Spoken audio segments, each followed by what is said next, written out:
Despite Nhan Win's assurances that there is now what he called normalcy in Burma, the United States has expressed serious concern about continued reports of violence and intimidation in the country. This as the top US diplomat in Rangoon, Sherry Villarosa, has appeared on Thai television this Tuesday, saying that her staff have driven round 15 monasteries in Rangoon and found them all empty. For more, we now join regional correspondent Chris Johnson in Bangkok. Chris, can you give us the details of these allegations by Sherry Villarosa? Is she suggesting that there's been some kind of purge? Well, she's saying that the death toll is much higher than what the Burmese government has reported, a death toll of 10.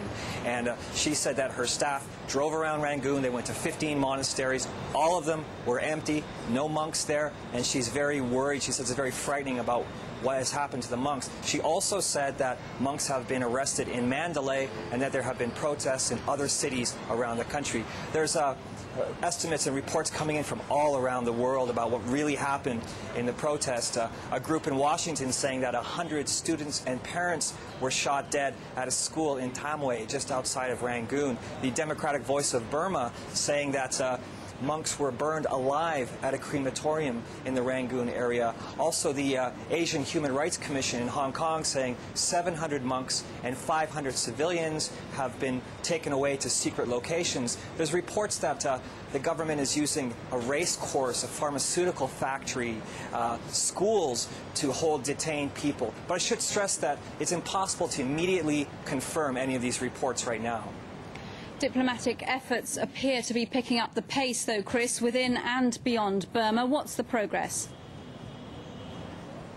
Well, as far as we know, the UN envoy is meeting with Burmese leader Than Shwe right now in the new capital as we speak. Also, Japan's deputy foreign minister has been meeting with the Burmese information minister in Rangoon. It's quite amazing that the Burmese information minister says that the shooting of the Japanese cameraman was an accident, even though the visual evidence seems to suggest that it was at close range and he was shot in the back. Also, the Japanese government wants the camera back that photographer was using at that time. Also, the Indian foreign minister has spoken with Burmese foreign minister in New York, and it's the first time India has saying that they want Burma to seek political reform and to investigate the use of force. India has come under a lot of criticism because it sent its petroleum minister to Rangoon to sign contracts last week while the protests were still going on. Chris Johnson in Bangkok, thank you very much indeed for joining us. And we end this bulletin with a quick